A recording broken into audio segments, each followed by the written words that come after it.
আসসালামু আলাইকুম ওরহমতুল্লাহি ওবরাকাতুহু। আশা করি আপনার সকলে ভালো আছেন। আর আপনারা দেখছেন দিনের আলোর গল্প, বৈধ ভালোবাসা, পর্ব ১। আমি দাড়ি রাখিনি, টুপি পরি না, সুন্নতি কোনো পোশাক কখনো পরিনি। ছিলাম সাপ্তাহিক নামাজি। এত কিছুর পরও আমি সবসময় চাইতাম আমার স্ত্রী যেন পর্দানিসীন, ধার্মিক হয়, তবে আধুনিক, স্মার্টও যেন হয়।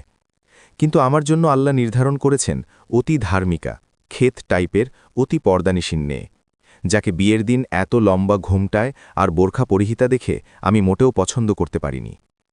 হঠাৎ করেই বাবার হার্টের ব্লক হয়। ডাক্তার বললেন অতি শীঘ্রই বাবাকে অপারেশন করাতে হবে। বাবার শেষ ইচ্ছা পরিবারের একমাত্র এবং ছোট ছেলেকে যেন বিয়ে করিয়ে যান, যেন মারা গেলেও শান্তি পান। বাবার বন্ধুর ভার্সিটি পাশ করা মেয়েকে বাড়ির সবাই আমার বউ হিসেবে পছন্দ করল। বাবার অপারেশনের তারিখ এতই সন্নিকটে ছিল, মেয়েটিকে আনুষ্ঠানিক দেখাটাও হল না। বিয়ের দিন রাতেই মেয়েরিকে দেখি, এমনকি নামটাও জেনেছিলাম বিয়ের দিন রাতেই, মেয়েরিগুলি। আমার বন্ধুরা সবাই বোরখা পরিহিতা বিয়ের কোণে দেখে আমাকে নিয়ে হাসি ঠাট্টা করছিল। রাগে আমার পায়ের রক্ত মাথায় উঠার উপক্রম হচ্ছিল।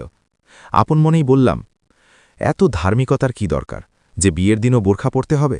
আর এই দিন কি সবসময় আসবে? জীবনে একবারই তো আসবে। বউ বাড়িতে নিয়ে আসার পর শুরু হলো আরেক তামাশা। সে কারো সামনেই যাবে না। সমস্ত আত্মীয় স্বজন বউ দেখার জন্য অপেক্ষা করে আছে। কি এত পর্দা! বাবার উপর চরম রাগ, এর চেয়েও বেশি রাগ নিজের প্রতি। কেন পর্দানিসীন মেয়ে চাইতে গেলাম? কি আহামরি সুন্দরী দেখব কিছুক্ষণ পরে? নাকি আমাকেও দেখা দিবে না? নিজেকে নিজেই টিটকারি করলাম। ৩ বোন, মা বাবা সবাই নামাজি ধার্মিক হওয়ার পরও আমি অতি আদরে বাঁদর তৈরি হয়েছি।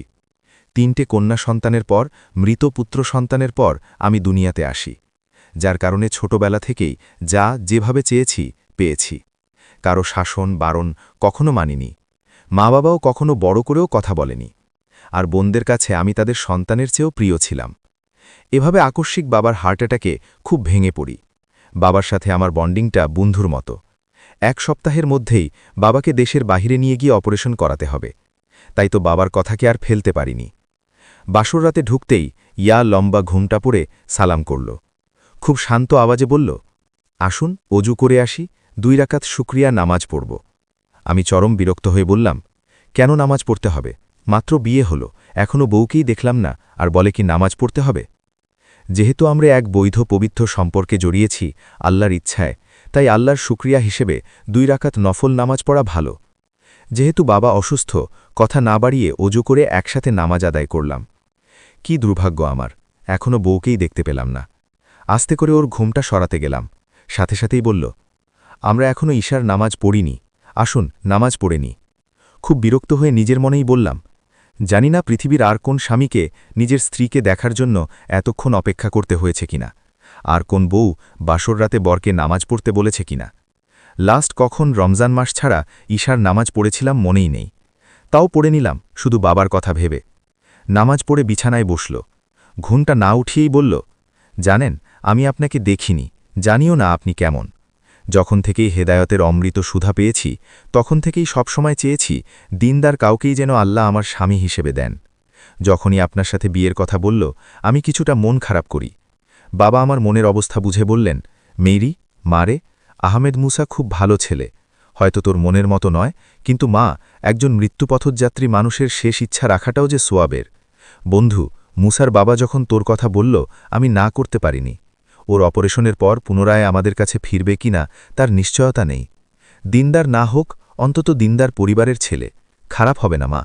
আল্লাহ উত্তম ফয়সালাকারী। আল্লাহর ইচ্ছার উপর বিশ্বাস রাখ। আল্লাহ যা করেন মঙ্গলের জন্যই করেন। আল্লাহর ইচ্ছা না হলে তোর এই বিয়ে কখনো হবে না। জানেন, আমি খুব খুশি হয়েই বাবাকে হ্যাঁ বলি, কেননা আল্লাহর ইচ্ছার বাহিরে কিছুই হয় না। আর সেদিন থেকেই আল্লাহকে বলেছি, হে আল্লাহ, মুসা যদি আমার এবং আমার পরিবারের দুনিয়া ও আখিরাতের জন্য মঙ্গলের হয়, তাহলেই যেন আমার সাথে তার বিয়ে হয়। আমাদের বিয়েটা হলো, আলহামদুলিল্লাহ, আমি খুব খুশি। আমার খুব রাগ হচ্ছিল মেয়েরির কথা শুনে। নিগে তো খুব খুশি, আমার খুশির কি হবে? নিজেকে কি মহারানী মনে করে?